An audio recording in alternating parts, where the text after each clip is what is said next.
Hello and welcome to another episode of Now About That with James and Sarah. I'm James, And I'm Sarah. and today is the day after Halloween, which we didn't do Ooh. anything for this year, but that's what today is for. So on November 3rd, when this comes out, you'll get to hear some spooky stories that are from Reddit that Sarah and I compiled and are going to read through. By Sarah and I, he means he compiled and then had to send to me because I'm a weakling. I am the weak link. Um, Ooh. You want to so talk about your week first? yeah, I mean it was pretty regular, just regular week. I had work and then I had a bunch of stuff to do to get ready for the transition into my new role, which starts on Monday. Yes, congratulations. Even though I'll still be doing new hire orientation on Monday for the current facility. So that's always fun. My week was not normal. Define normal for you? Because I don't know that I've ever Known me to have a normal week. Yes. I don't think I've ever known me to have a normal week either. It's okay. So I know that you can't see it because I have the San Francisco Golden Gate Bridge as my background currently. Because there's another one.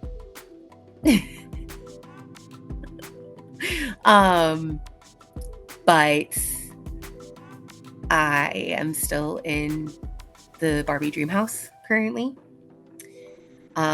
Because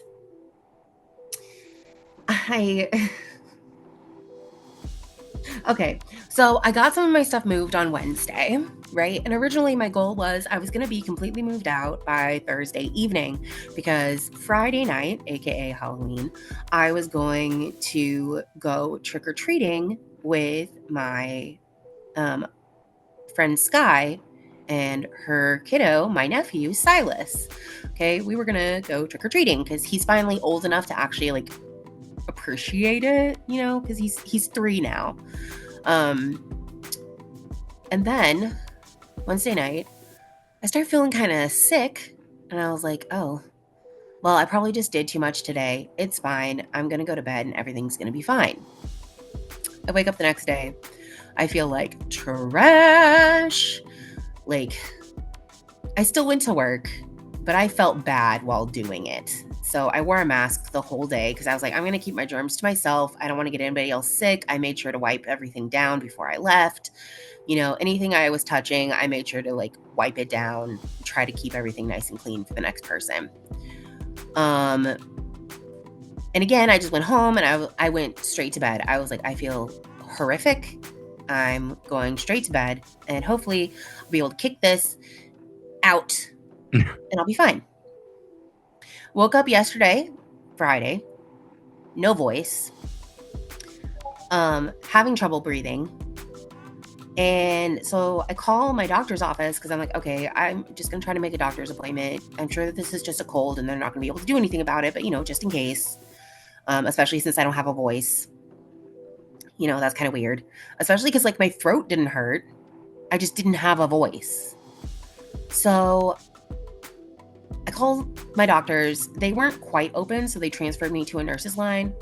The nurse's line then proceeded to tell me that I needed to go to the emergency room. So I went to the emergency room, and then I got to spend like 3 hours at the emergency room getting a chest x-ray and taking a breathing treatment and all that jazz. A lot of fun. Obviously did not go trick-or-treating last night. And obviously did not get moved into my apartment this weekend. So, I mean, the good news is you sound perfectly fine. yeah, I feel a lot better than I did. I mean, really high bar. The prednisone's doing a lot. And I am getting to like get up and do more things today. Like, I've been getting up and doing like little things here and there. After we're done here, I'm going to take a shower. I had to wash the clothes that I had here still. and because I have all my other clothes are at the new apartment. So you did get your bed. Did you I get did. your set up and everything? I have not gotten a chance to set it up. I got it though. So it's just been one thing after another. Oh, and then I am on my way home from the hospital. I had to stop and get gas. And I was like, I'm going to get some Gatorade while I'm here. So I fill up the car. I go inside. I get the Gatorade. I come back out to my car. My car won't start. Oh, that's fun. Oh, yeah. Because I live in Texas. So it doesn't get cold here very often. But because it's so hot in Texas, the little bit of cold that it does get, like into the 50s, is still enough to drain your battery because it's not used to it being that cold. It's fucking annoying. Is your battery just bad? I don't know. It shouldn't be because I haven't even had the car 2 years and it was a brand new battery when I got it. So anyway, but I can't talk to Enterprise about that until Monday. But I need my car before Monday because I have to go to work. I don't have any more PTO hours. I mean, I had my car for just over 2 years and it had to get a new battery in it. I didn't think that they were supposed to go bad that fast. It doesn't. It's dependent on the battery. Sometimes batteries last 5-10 years. Sometimes they just go bad. It really just depends on how they were, like how they, sometimes they break down faster and it's just a manufacturing issue. It happens. I mean, yeah. And I mean, again, it could also be due to the fact that it gets really, really fucking hot here. Yeah. And then, you know, now we've gone from it being 90 degrees to 50 degrees. And I know it's affecting my tires. The cool down is making my tires think that they're low on air when they're really not. Yeah. Ugh, That's always annoying. I mean, thankfully, in a couple of months, I won't have to deal with that very much because I'm going to be living in California where it's sunny and nice all year round. Yes, I know. Please rub it in. Although now, speaking in the same vein of that, this coming week, I'm going to be getting rid of Moira. Oh yes, I remember us discussing this last time. So I have a couple of feelers out to see like what I can get for it, can get for her, and sometime this week, I'm going to take her to a dealership and have my last ride with her. Wow. I love my car, but I love it, but it's also like I can always get a new one. Right. And I won't get one that I'll probably get another Ford Mustang Mach-E. Well, that's fair because you liked this one so much. That makes sense. Yeah, I absolutely loved it. But what we're going to be doing today is reading some scary stories that are from r/paranormal from Reddit. Mm-hmm. So we will include the link to all of the stories that we're reading today and talking about in the podcast. We may not read all of them because I did download 12 of them, or I did get links to 12 of them, so we can kind of go through and decide which ones we want to read. But the first one that I opened is called "My Brother and I Saw Our Dead Grandma at Her Boyfriend's Funeral," and it is from r/paranormal Lonely Blue Sheep. Lonely-blue-sheep. I love that. Strange username. And it says, "This morning, my brother Matthew and I were with our mom and my brother's wife at a funeral for our grandmother's boyfriend's funeral." Okay. For some background, our grandmother died last December after suffering from stage 4 pancreatic for over a year. Pancreatic cancer. I skipped a word. She and her boyfriend, Daryl, had been together for 15 years. When our grandma passed away, it seemed like she waited for Daryl to see her and say goodbye to her one last time before dying a half hour later. Daryl loved our grandma so much. He called her the love and light of his life. After she passed, his mental and physical health deteriorated very rapidly. He died in September after suffering a stroke about 9 months after she did. When we went to the funeral today, and this is where it gets strange, all four of us walked in, and my brother and I spotted a lady who looked like our grandma. She had short curly hair, brown hair, wore a blue jacket very similar to the one our grandmother wore all the time before she got sick, and her face shape was similar. It was a fleeting sight, and we looked around again, and the woman had disappeared. Our mom and my sister-in-law didn't see her at all, and they spent the rest of the day lightheartedly teasing us about it. Matthew and I looked all over for her, but it was like she had vanished into thin air. It feels like a fever dream looking back at it.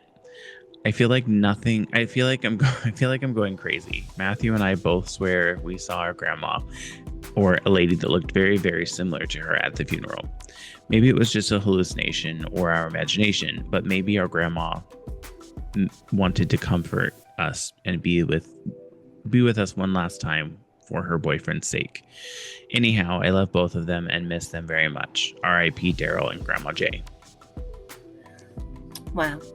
I mean, so one thing that you could say about it, and like they could talk to it, is maybe it was someone like a previous relationship, and they were he had a similar taste in women, and it was a previous relationship that was coming to his funeral to just kind of pay her respects. That would be my assumption. I mean, I was gonna ask, am I the grandma with the short curly hair? But then I was like, well, I guess my hair is not really that short anymore. It has grown out quite a bit. But yeah, I get what you're saying. I don't necessarily agree. Like but I mean, again, as we've established, I think previously in our episodes together, I am definitely more open to the possibility of the paranormality existing than you. Yeah. So, and I mean, next one. Well, I was gonna say, and the other thing is like grief does weird things to your brain too. So like it can make you think you're seeing something that you're not as well. That's true. Like grief is a weird animal. Anyway, that was all. Are we okay? Moving on. The next story is weird experience while trying to go to sleep. Is it just sleep paralysis or maybe something else? This is also in r/paranormal. This is from 3 hours ago. All of them will be from r/paranormal. Oh, well, I just realized that. Yeah. That's okay. And this is from SS020202. I woke up this morning right around 3. I live in an apartment building and my neighbors were being loud, so it was taking a while for me to fall back asleep, but it eventually got quiet again. I finally was able to relax enough to where I was in that state where you kind of start drifting off and getting sleepier, but are still sort of conscious and aware of the fact that you're not asleep yet. I sometimes start to have dreams at this point, but I'm still aware that I am just dreaming, which was happening at that time this morning. I was having a dream about looking for this video I wanted to watch on my phone. Again, still sort of awake and aware that I'm just dreaming. When all of a sudden, I felt someone place their hands on my cheeks from behind my head. They started to just slowly rub up and down on my cheeks. I could clearly feel all the details of the fingers and palms rubbing up and down along my skin, my cheeks moving with the hand movements. They were cold and sort of rough and thick feeling. My boyfriend has a key to my apartment, so I thought maybe it was him and he'd come over and was just messing with me in my sleep because I couldn't figure out what else it could be, and the hands kind of felt like his.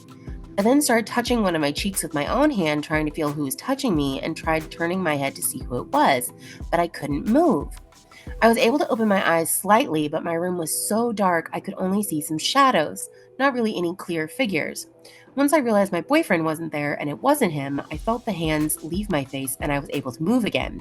I was obviously pretty freaked out afterward, but in the moment I didn't feel anxious or scared. I was actually pretty relaxed and don't remember having any difficulty breathing. They weren't using a lot of pressure, it was very gentle. I've had a couple weird experiences like this in the past, especially in one house my mom was renting. The first room, I woke up to the feeling of a lot of pressure on my chest, like something was pushing me into my bed and I couldn't breathe. There were no details of what was pressing into me this time. The second time this happened, I was dreaming that some sort of entity was trying to pull me out of my bed by my left arm and leg. I actually woke up to my arm and leg stretched out off of the side of the bed. These two instances were very scary for me. I had another experience that I don't actually remember because I was too young, but my mother clearly remembers. We lived in a very old house, and my dad would go to work during the day, so it was just me and my mom at home. She would put me to bed upstairs with the baby monitor on and would sometimes hear a woman singing to me over the monitor. She said this would just make me start screaming and crying, probably because I was so creeped out as a little baby at whoever this woman was that was singing to me in my sleep. I know that a lot of the scenarios I mentioned above are classic sleep paralysis symptoms. However, this is not something that happens often for me, and I think it's interesting that the few times it has happened have only been in specific places. I also think it's interesting that this morning was the only time it's happened where I wasn't scared or anxious while it was happening, that I could feel so many details of the hands, and that I wasn't even fully asleep yet when it started. My current apartment was built in the early 1900s, so it's at least 100 years old. I don't know the history of the people that have lived here before me, but there are several elderly people that live in my building, and I can imagine that some could have passed away here. I also have apparently had a close encounter with some kind of entity as a baby, and I do believe in energies that we cannot always see, so it makes me wonder if I'm more susceptible to experiencing situations like that. Anyway, I was just freaked out a lot by what happened this morning because of how real it felt, and wanted to know if anyone knows if it's classic sleep paralysis or maybe something else. Thanks for reading. It's funny. I like how it says the one comment, because this is from 3 hours ago from Inevitable Discount. That's sleep paralysis, honey. Yeah. Yeah. I mean, again, it's probably just like your like neural network in your brain just firing off and causing phantom touching feeling. I mean, yeah, that's true. I just saw this one and am sending it to you because what the fuck?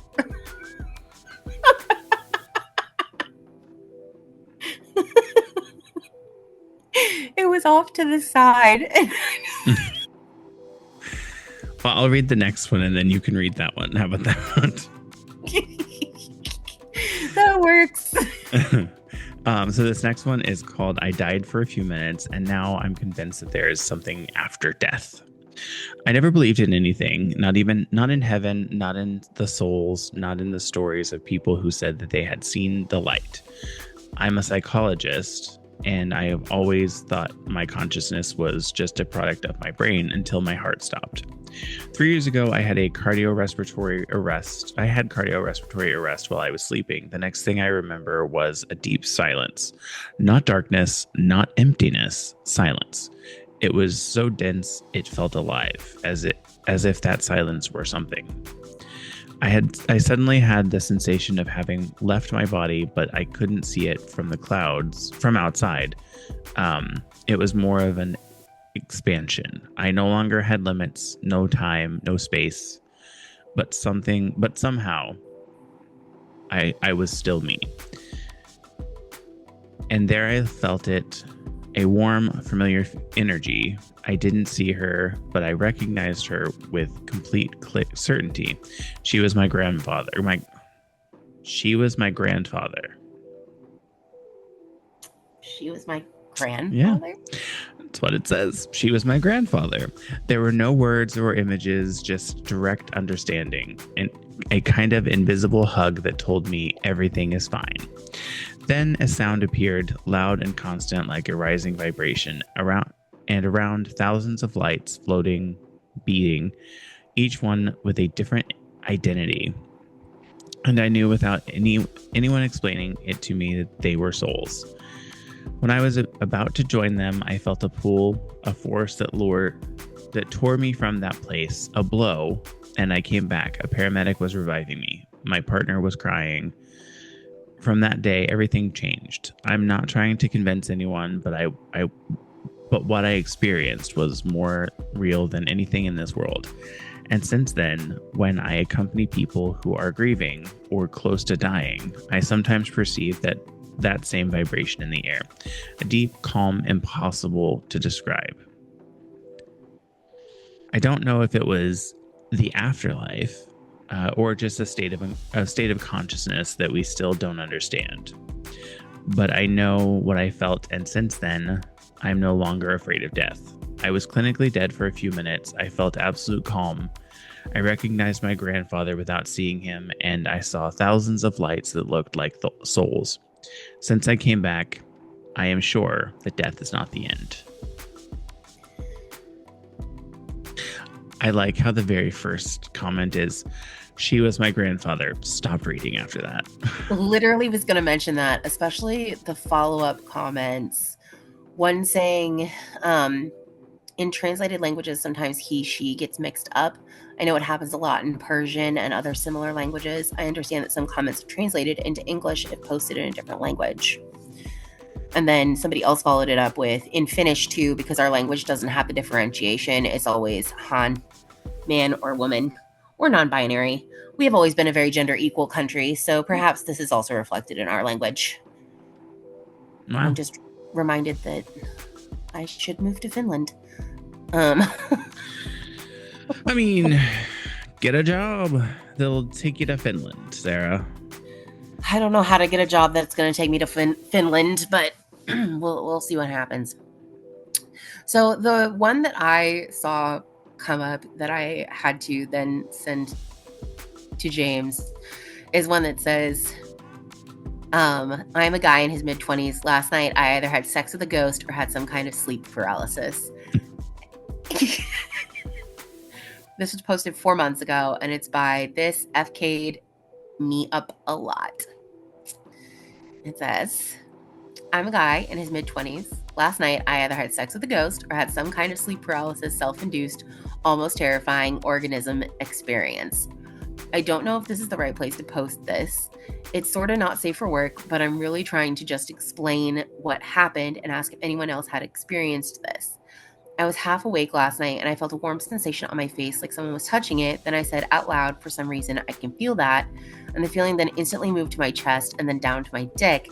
And it felt like someone was jerking me off to the point my dick was moving. Then I felt a new warm feeling all over my thighs and dick. And it felt like I was having sex, specifically being ridden. My heart was pounding. I was confused. I couldn't really move, or I didn't want to, ?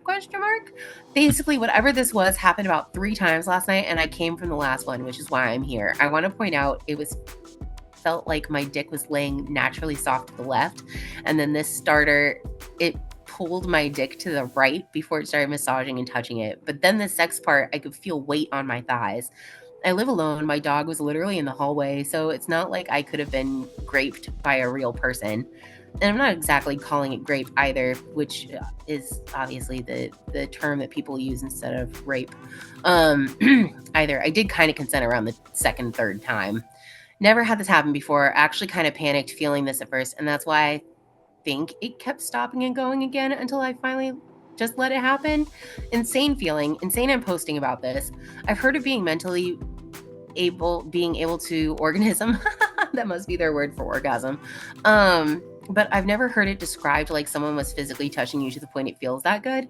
If it was a ghost, 10 out of 10, but also 100 out of 10 freaked out. I don't even really believe in stuff like this. But that first moment when I felt it like really give me a few tugs and then slide it in, I instantly went, oh, fuck, this is real. And my heart started pounding in my chest. So does this happen a lot to other people? I really don't think ghosts are real, but that experience got me. But on the other hand, if this was sleep paralysis, this explains, at least for me, how some people can 100% believe in ghosts. Sounds like you just had a wet dream. I mean, it really does. A couple of wet dreams. And somebody actually said, or maybe it's just a wet dream and some sleepwalking activity. Yeah. Or who knows? Maybe you have a Frogger that lives in a part of your apartment that you can't see. That's horrifying. Right? And they just kind of slip. Maybe there was like a slight carbon monoxide exposure for him. Yeah, somebody else was the carbon monoxide. Slipped into unconsciousness, and the Frogger came down and had their way with him.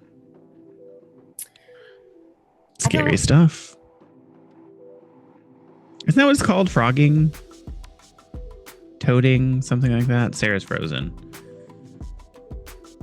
We've lost her. Okay. Okay, we're back. Sorry. There was an issue with some internet problems. So we had to stop for a minute. But basically, where we came to was we think that it's a frogger and the person was exposed to carbon monoxide and they were unconscious for a little bit. I mean, that would unfortunately make the most sense. Yeah. So this next one that I have is called Jellyfish Blob Thing in My Living Room. And it's from Christ is King 633. Okay. Posting on r/paranormal, and it's called it's under demonic activity as it's classified. Oh.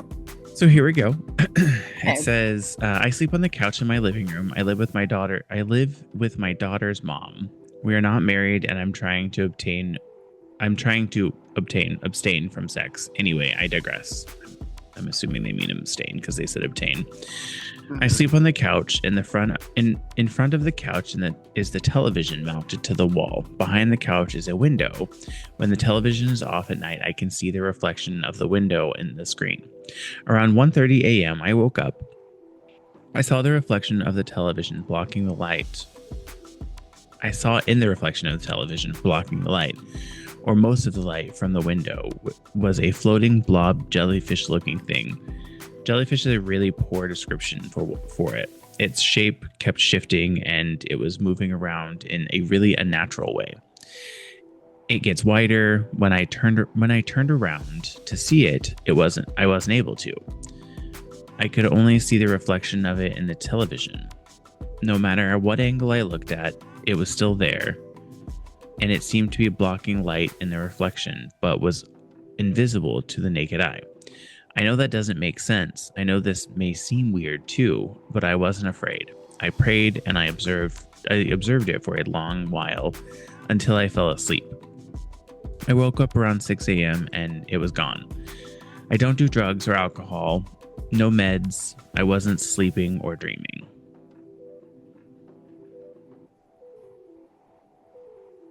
That's when he said, yeah, those are just blobbies. They're mostly harmless. They exist in a different reality than us, kind of like in between dimensions. When a consciousness is half awake or half asleep, it can sometimes peer through the veneer of this reality. Blobbies usually come in pairs or triplets, so it's odd that you report seeing only one. Since they are conscious entities, they can see shimmers of us humans as well. We appear as blobs with a force stick attached to them. So kind of like a squid, or I guess maybe a sea star. There is almost no real physical threat. At least these glimpses are just mental reflections of conscious beings. Blobbies can't really interact with our physical world, but they are often attracted by television sets, computer, or fax, which can give them that glowing effect that you mentioned. Taking pics or vids will not work. There are psychic blotches. I tried to film them in order to have proof to show my wife and kids, who by now think I have lost it. And then someone, Christ is King responded, "Where did you get this information from?" I'm genuinely asking genuinely. I bet. Anecdotal evidence. This person seems like someone that would be wearing a tin hat. I mean, maybe. This next one was posted 20 hours ago by agitated-risk 166. The night my aunt passed away, her spirit came to me to say goodbye. It's marked as not safe for work, but I don't really understand why. Anyway, the night my aunt passed away, she was in the hospital in critical condition. I was woken up around 1 a.m. I felt like someone was standing at the front door, so I sat up in my bed and faced the doorway. I saw her come through the door. She didn't walk or open it. It was as if she just passed through it, and her legs weren't moving. It was as though she was floating through the air. I was startled at first, but I think this is supposed to say quickly instead of Chucky. Oh. but clearly this is not this person's first language. But quickly realized that it meant she was dead. I began to bawl profusely. She came up to me and said, "I have to go, mijo." I said, "But please not yet. Your family still needs you." She gave me a hug and said, "I'm sorry, but I really have to go." Then I felt another presence. It felt familiar, and a sense of peace and calmness came over me. "I'll be right there, Roger." Then she took hold of my hand, for one last time and drifted back through the door, and both spirits were gone. Roger was her son's name that passed many years prior. After all of this, I have a sense of understanding and gratitude that I experienced this. I guess her son came to guide her to whatever lies beyond. After I collected myself, I called my mom to see if she knew my aunt had passed. She said, "Yeah, but how did you know? We haven't told anyone yet. She just passed about 2 hours ago." I told her that she came to say goodbye, and I saw her. That's how I knew. We both cried and hung up the phone. I reacted because I didn't see that last part. The where mine ended was whatever lies beyond. I was like, wait, where did the rest of that come from? I was even like looking down in the comments. I was like, well, did they post something in the comments? And she just kind of transitioned quickly into the comments. No, I did not transition quickly into the comments. I refreshed my screen and I see it now. Oh my God. It is interesting how there are like some of these it's really hard to read because of the spelling like issues or translation issues, I'm assuming. But that's an interesting experience, I guess. I don't really understand why it's not safe for work either. So maybe they didn't understand what not safe for work meant. Maybe.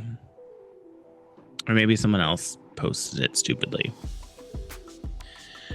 All right. Well, this next couple or next few are about skinwalkers. And like I said, we don't really have to read all of them. I just kind of grabbed a bunch of things and thought we could read through some of them.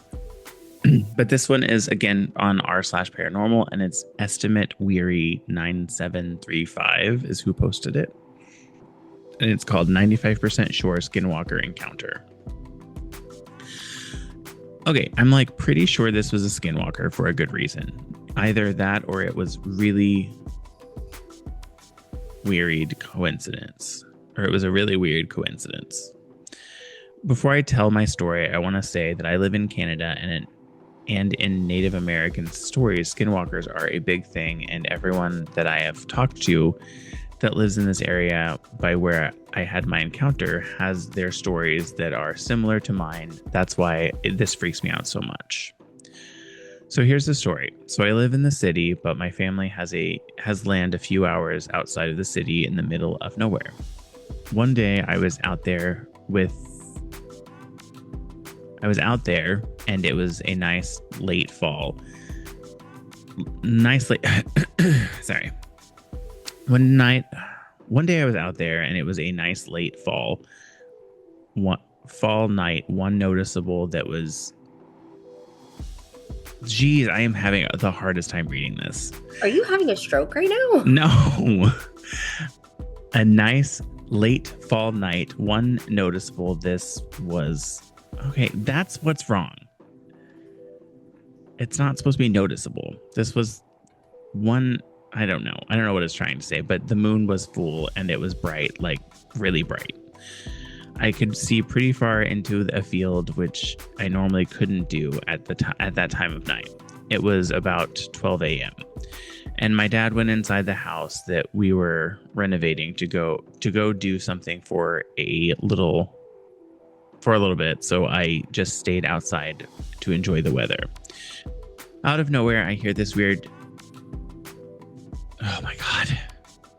Whoever wrote this needs to be banned from writing things on Reddit. Because it's probably English is not their first language. I mean, they're from Canada, so more than likely it's either English or French. It just seems like they're writing a sentence and they started saying something else and then changed to something like another. They were going to say something other than that, but didn't delete what they wrote the first time. Out of nowhere, I hear this weird noise coming from the forest on our property about 300 feet away. It sounded like a yell from something in pain, so I just brushed it off as a dying animal because there are a lot of coyotes out there and are frequently coming on our property. About 5 minutes go by And I was in the middle of doing something when I turn around to be met with this full white dog staring at me maybe 10 feet away. And I looked at it and something seemed off about it, but I thought it was just the moonlight mixed with me being tired, making me see things or something. So, of course, me being the dog lover, I go inside the camper. We had there to get dog treats that we keep for my dog. So I grab 2 treats and I say hi to this dog and stuff. And I go up to it and it just stares at me. But its body language was kind of like blank, like it didn't seem to have any emotion behind it. So I offer it a treat, but it just keeps staring at me. Now that I was closer to it, I could see that it was in fact weird looking. It had almost human eyes and it just stared at me. So at this point, I'm kind of getting scared, kind of getting creeped out. So I just take a few steps back and all of a sudden it swings its head towards the forest where I assume it came from and then back at me.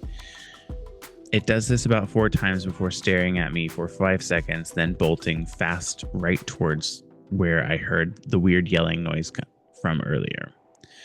Me being freaked out, went and grabbed my dad's shotgun and sat there with it staring where it just went through the window of the camper. What? Sat there staring where it had just went through the window of my camper, and I swear I saw something in the woods, but I just couldn't make anything out. I don't know if it was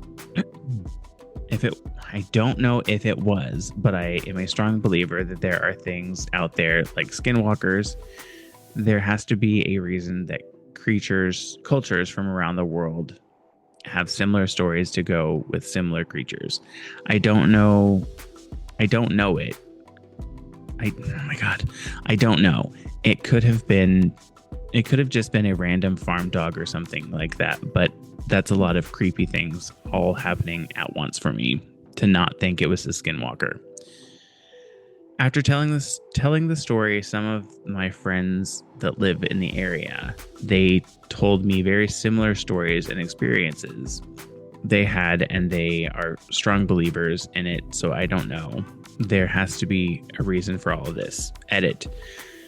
I just did some research on some Native American folklore, and apparently it's most likely a skinwalker or a scout for a skinwalker. I was thinking it could be a adlet, but it was too dog-like to be one. What is an adlet?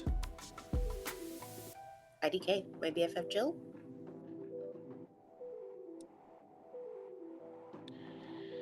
A race of creatures in the Inuit mythology of Greenland, as well as the Labrador and Hudson Bay coasts.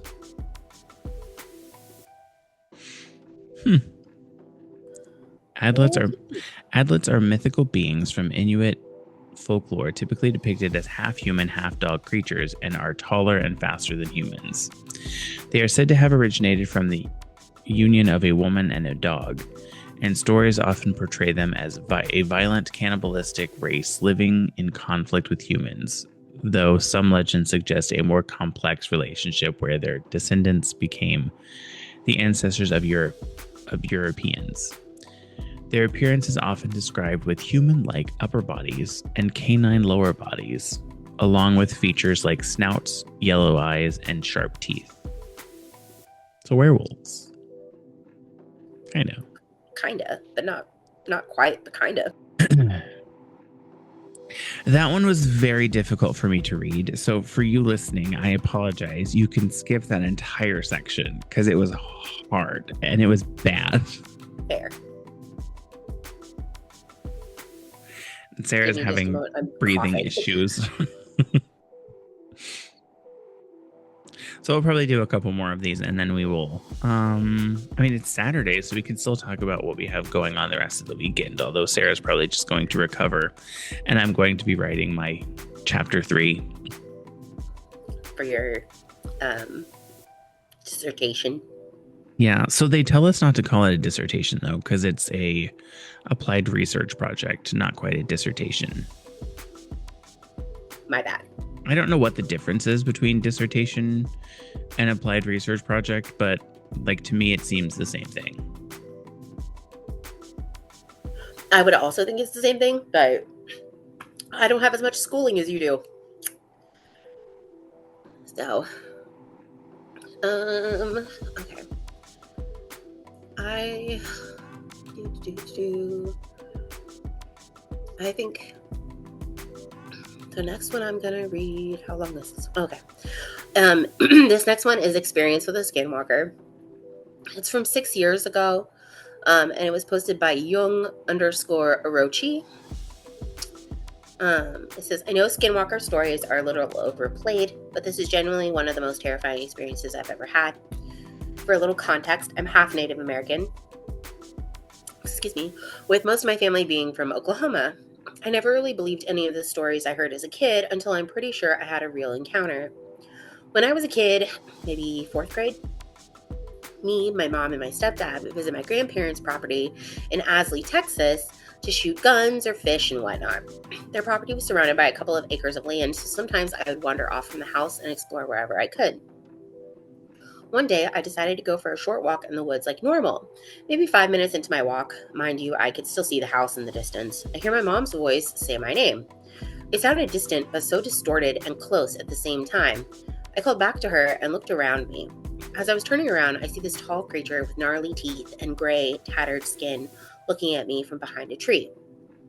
I stood there completely shocked because of how terrifying this thing looked. It started to move from behind the tree towards my direction, and I took off running and crying back towards the house. This is easily one of the most terrifying things that's ever happened to me, and I never even spoke about it until about a year ago. Before this point, I never had any cryptid paranormal experiences, but since then, I've had countless wherever I go or move to, despite me only being 18 now. Like I said, I know Skinwalker stories have been a bit overplayed over the past couple years, but I wanted to share this and see if anyone around the area has had any similar experiences. So, I don't know that Skinwalker stories are quote unquote overplayed. Yeah. Maybe at one point, I guess they were quote unquote overplayed on Reddit, but I do think there was a while there where they did go crazy on Reddit, and then also like subsequently online, like on YouTube and stuff too. It's basically like anything else when white people discover it. Yeah, and there was a whole like Netflix series about a ranch somewhere. I don't remember where it was, but it was like specifically about Skinwalker experiences. I think it was called Skinwalker Ranch. Maybe.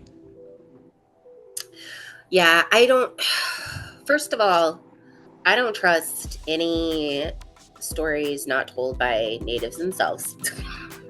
It's like this person obviously would get a pass. Because there's a lot more depth to the folklore behind Skinwalkers and Wendigos, like a lot more than what ends up getting talked about on YouTube and or on Reddit. Do your research. Yeah. Well, you want to do one more each, and then we will wrap it up and call it a podcast? Yes. The next one, I'm going to do the next one, the need help ASAP regarding Skinwalkers. Okay. Oh, actually, no. I pulled up this other thing that was like a link.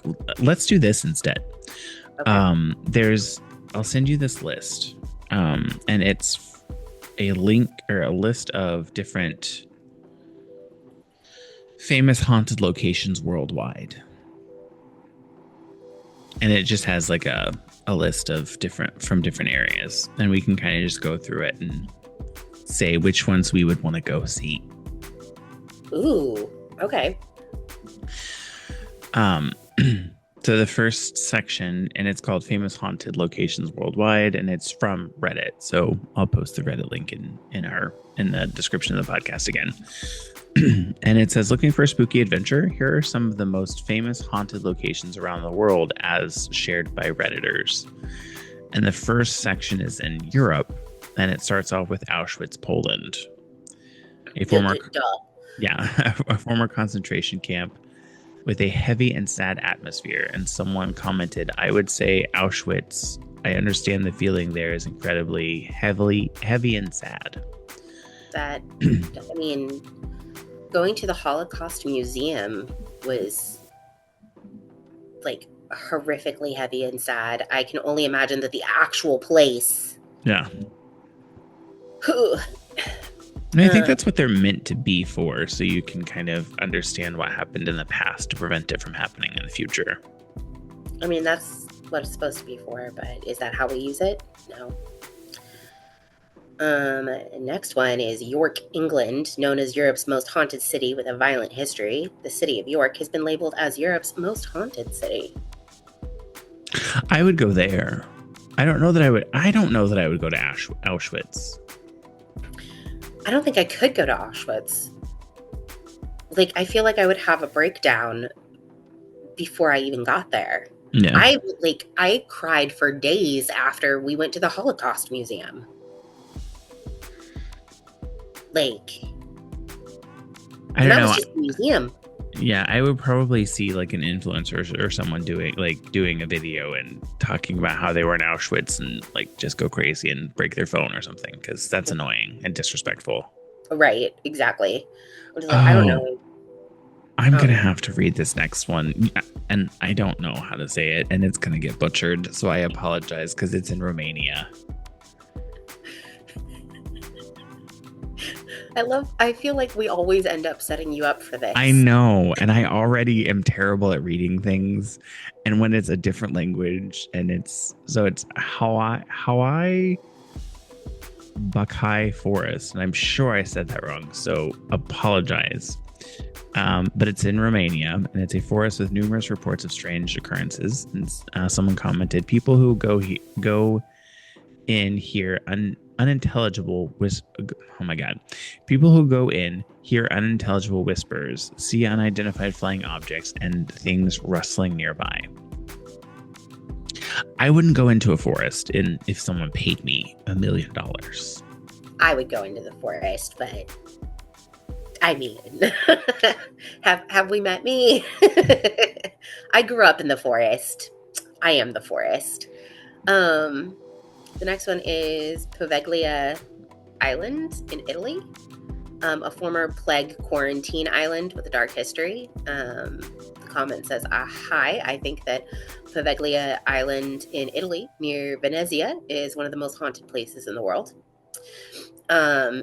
Again, though, any place where there was mass death is probably going to have that kind of haunted feel to it. People died there. Yeah, and there's bound, especially if you know like the history about it, your brain is more apt to start like seeing things and playing into the fact that you're quote unquote seeing things. Right. The next one is Chillingham Castle in England, a castle with a long and bloody history. And someone posted, I've seen a bunch of haunted places before, but none of them ever have ever had me on edge like Chillingham. I'm surprised they didn't list like Leap Castle in Ireland. Yeah. That's one of the big ones that always pops up for me when I think about haunted places in Europe. That's true. Not to say that England isn't fucking balls deep in it, but I'm just saying, like, there's other parts of Europe.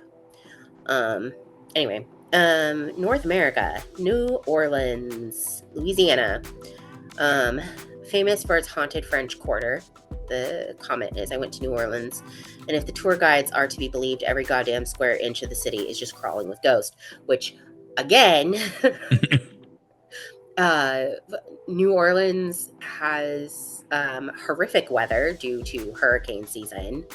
And they've had massacres and slave revolts and, all these different things. Of course, of course, they're going to tell you every goddamn square inch of the city is crawling with ghosts. Because technically speaking, if we believe in ghosts, of course. Like, if you know the history at all, oh my God. I like the next one's comment. Gettysburg, Pennsylvania, United States. A Civil War battlefield with many ghost stories. And then the comment just says, Gettysburg. I mean, what else can you say? I mean, really. The next one is the Stanley Hotel, Colorado. Inspired Stephen King's The Shining. The comment is Stanley Hotel, been there multiple times, and it has a serious, unsettling vibe to it. I would love to go there. I mean, I'd definitely be down. I don't know that I would want to go to Gettysburg. I've always wanted to go to New Orleans and just walk around. I have never made it. Haven't made it yet. Maybe sometime in the future. But like Gettysburg, I don't really have a need to go to Gettysburg. But the Stanley Hotel is one of the ones on this list that I would like to do. And then the next one is Winchester Mystery House in California. A bizarre and sprawling mansion with many strange features. The Winchester Mystery House. Apparently, fun fact, apparently I've been there. When you were a child? When I was a small child. I guess my grandmother was really into these things. So she and my mom went on a Winchester Mystery House tour and also went on the Queen Mary. And because I was a wee bab, they took me with them. Where is it? The Winchester Mystery House? It's in San Jose, California. I was going to say, I think it's in San Jose because we lived in San Jose at the time. So it makes sense. How far that is going to be from where I'm going to be living. I don't know. We might be able to go to these things. The next one is Savannah, Georgia. Known for its historic and haunted sites. The comment Savannah, Georgia comes to mind. And I'm sure that Georgia is so ecstatic that Georgia was on your mind. That's literally all over their signs. Gross. We're glad Georgia was on your mind. But also, I hate Georgia's state signs because they don't dot their I's. On the official state signs, they don't dot the I's. It drives me crazy. That's annoying. It drives me literally insane. I commented on it every single time I went to Georgia. Oh, Sarah. So if it helps you at all, just read all the Asian ones. I'll go to Oceania. Okay. All right. The first one on the list for Asia is Osorezan, Japan. Considered one of the most haunted locations in Japan. The comment is Osorezan is arguably the most haunted location in all of Japan. I love that it just repeated the same thing 3 times. Old Changi Hospital in Singapore, a former hospital with many eerie stories. Comment says Old Changi Hospital is probably the worst one. And the last one is Aokigahara Forest, Japan, also known as the Suicide Forest. And it says Aokigahara is the obvious answer, but you should go for the beauty and quietude rather than to do a Logan Paul tribute act. And I would say actually don't go at all because the Japanese don't want you to. Yeah. Like they specifically have signs saying do not go in here. So I will say at all. That movie, The Forest, that came out that was all about that forest. Oh my God. I wish it was better. I wish that movie was better. And there was so much that they could have done with it, but like it wasn't very good. It wasn't very good because they were literally doing it against the will of the Japanese government. No. Like literally, they have signs posted everywhere. Do not go in here. Like it's called the Suicide Forest for a reason. Yeah, crazy. Anyway. So the next list is Oceania. So this is like Australia, New Zealand, although it just says Australia as the options listed. And the first one is Ararat Asylum. I'm going to say that's how you say it, but I have no idea. But it's in Victoria, Australia, and it's a former mental asylum with a dark past. And it just says Ararat Asylum in Victoria is the comment. And then Port Arthur, Tasmania, Australia, a former penal colony with many ghost stories. Port Arthur and Rottnest Island, Western Australia, a former Aboriginal. Wow, I've never seen that word spelled out. Aboriginal prison site. Rottnest Island is insanely cursed. They massacred a heap of Aboriginal prisoners and buried them in a mass grave where the old huts are, where people sleep. So that makes sense as to why it would be very haunted. Yeah. Oh, hey, here's Leap Castle at the very end of the list. Oh yeah, to say in other notable mentions, there's Ancient Ram Inn in England, built on an ancient pagan burial ground. I'm convinced that it's Ancient Ram Inn, being one of the most haunted places. I'm assuming is what that comment means. Yeah, I would assume that as well. Laurel Hill Cemetery in Philadelphia, a historic cemetery with many ghost stories. The comment is literally just Laurel Hill Cemetery in Philadelphia. And then, like Sarah said, Leap Castle, Ireland. Known for its bloody history and many reported hauntings, Leap Castle, County Offaly, Republic of Ireland, not far from me, is where this person is who posted. So very fun. I would love to go to Ireland eventually. Same. I honestly, I've been to Savannah, Georgia. I've been to the Winchester Mystery House.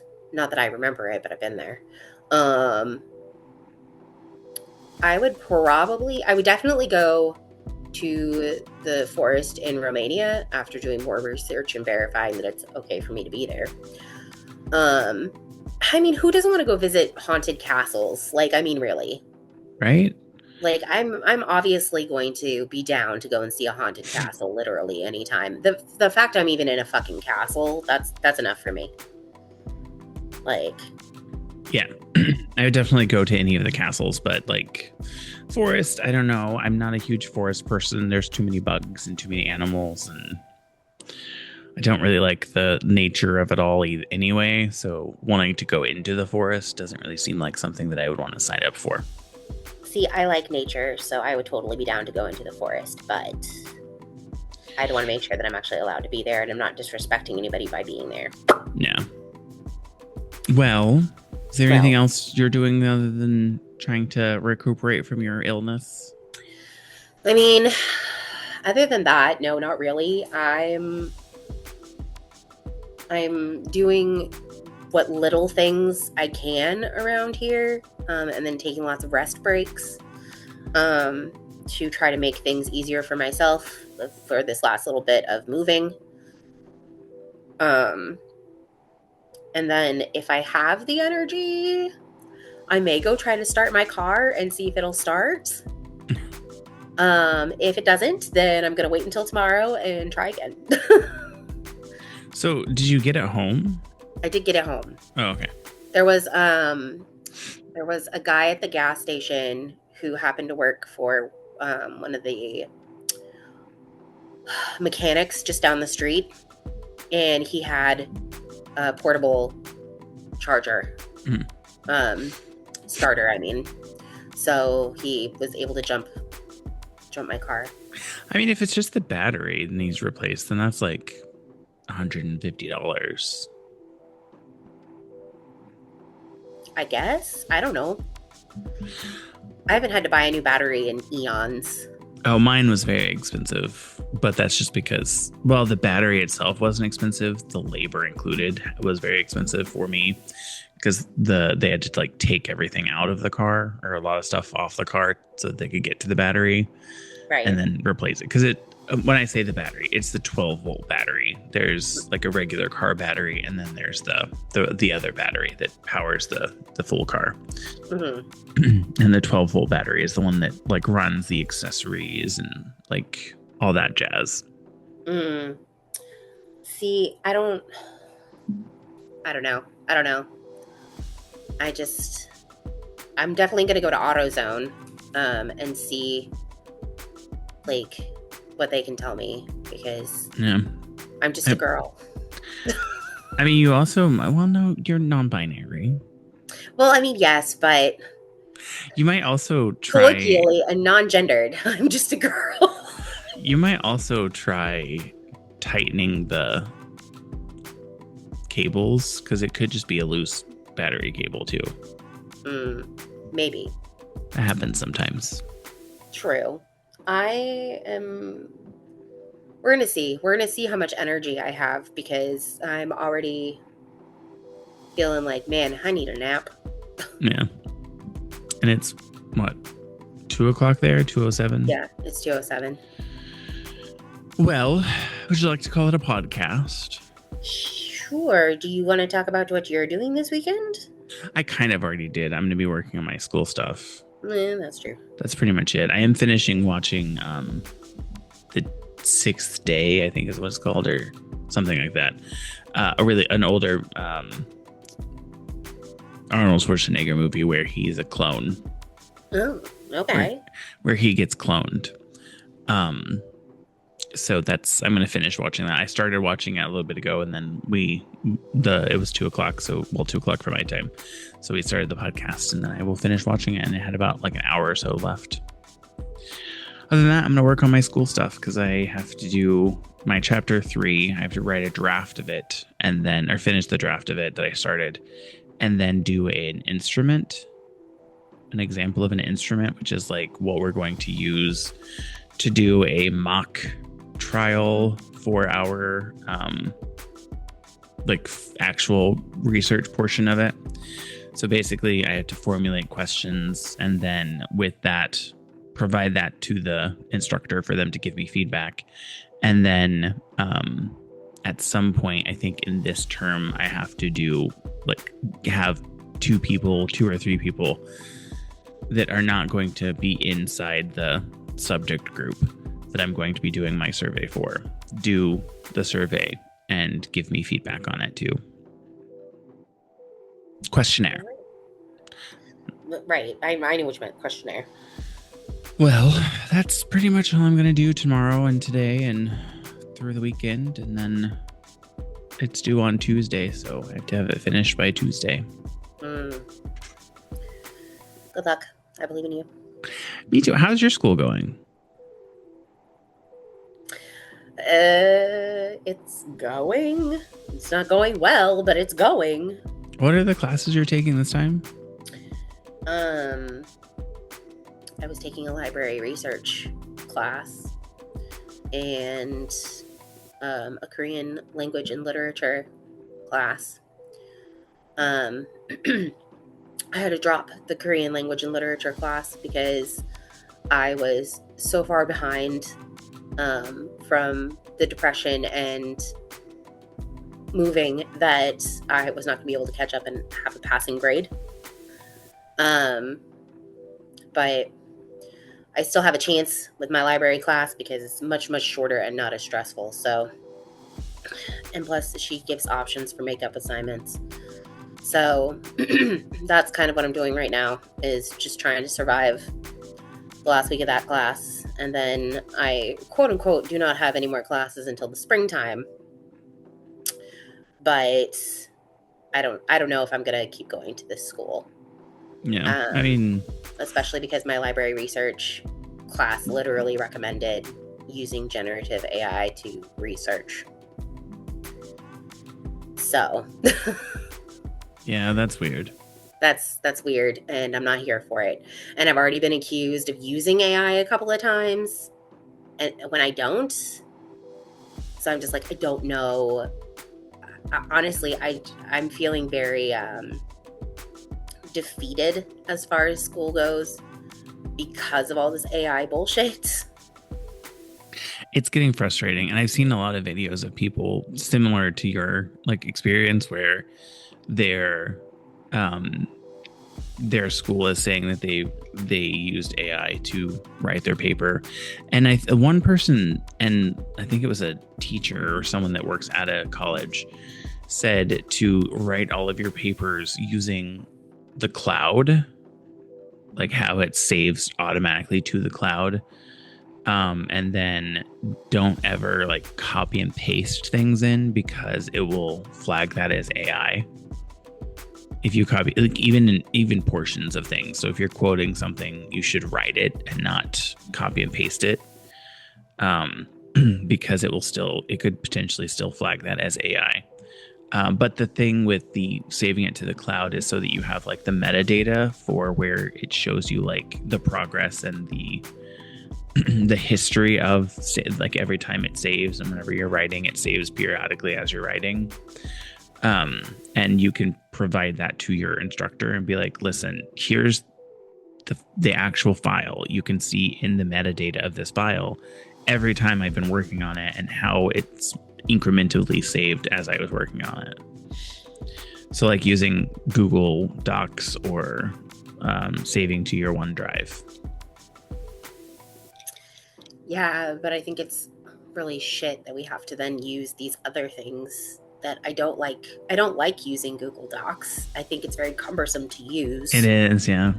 And I don't have Apple products, so I don't have the cloud. Well, you have OneDrive. I do have OneDrive, yes. Yeah, but that's what I mean. That's the cloud too. I don't like using my OneDrive. Why? Why do I need to? Why does all my stuff have to be up in outer space? I mean, it's the same way as saving it to your computer, except there's a backup file accessible from any computer you go to. I mean, I know, but I don't necessarily want everything to be accessible to every computer that I go to. I don't understand. Sarah says technology is hard. Technology is hard. And we have a lot of useless technology that could be useful, but is not because we're stupid. Well, would you like to call it a podcast? Yes, we can call it a podcast. All right. Well, thank you for listening to this week's episode of Now About That with James and Sarah. If you like this episode, please give us a like, comment. Don't forget to follow or subscribe. If you would leave us a review on Apple Podcasts or Spotify, wherever you listen, as this will help get the podcast out to more people and help us grow. Feel free to follow us on social media. Our handle everywhere is @NowAboutThatPods. If we don't come up in the search, then we're not on that platform. And if there's something you would like us to discuss, you can send us an email. Our email is nowaboutthatpod@gmail.com. You can also visit our website, www.nowaboutthatproductions.com, or you can call and leave us a voicemail or send us a text message to 765-557-4170.